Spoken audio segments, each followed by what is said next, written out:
I'm Molly Wyatt. I'm an intern here at the Museum Cornish Life, and as part of my Masters with Plymouth University, I've put on an exhibition. This is Stories Told in Stitches, an exhibition on what clothing tells us about how women lived.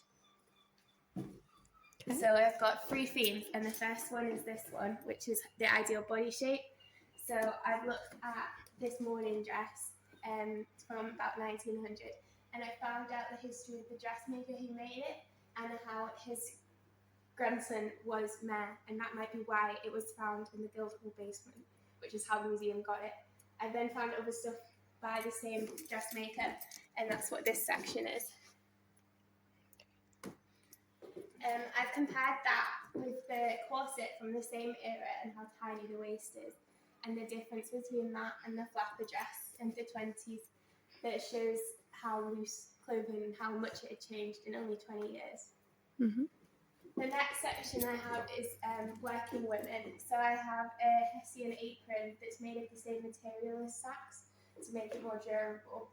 And then I have this part is about bow maidens who cut up the rock on the top of the mines.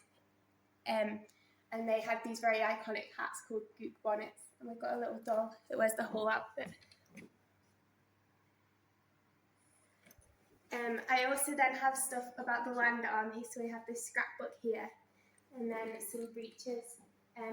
These ones in the middle are a pair of men's breeches, and the design of this is what inspired the women's land army breeches. So you see the buttons move to the side, but they kept the durableness. The corduroy was made in Hebden Bridge, so I've explored that as well in the label. We also have a pair of dungarees from the Women's Land Army. These were found tied around the pipe as a rag, and so it shows how the story of the clothes carries on after wearing it. The last section I have is breaking expectations. So we have the story of the Crippen murders.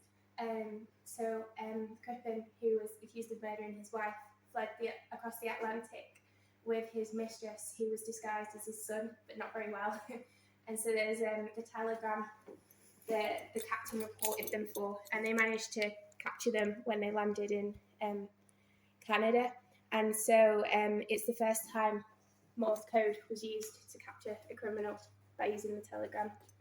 And then we have a bunch of embroidered things to show how embroidery and ideas of femininity have changed, because both the braces and the waistcoat were worn by men. These were actually worn by Sir Francis Bassett, who is a character in Poldark, if you know that. And there's the tiny embroidered boots were made by a girl in an asylum. I think that's a really striking story. And then at the last bit, we just have a thank you for looking around and some